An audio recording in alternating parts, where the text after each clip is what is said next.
Hello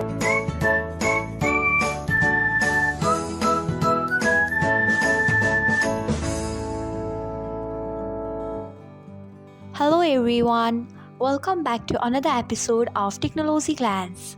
Today, in this video, I'm going to guide you through how you can turn off photos of autosave after receive on Imo.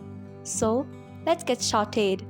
Firstly, open Imo app in your device. Then tap on profile icon. Next, tap on settings. After that, tap on storage and data. Next, you can see the option of autosave after receive. Tap on it. Then you can see the option of photos. Turn off it by tapping on it. So, this is how you can turn off photos of autosave after receive on Imo.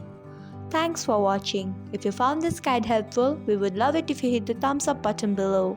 We upload great new tech tutorials like this one every day, so do not forget to subscribe to our channel and hit the bell icon so that you'll never miss another update.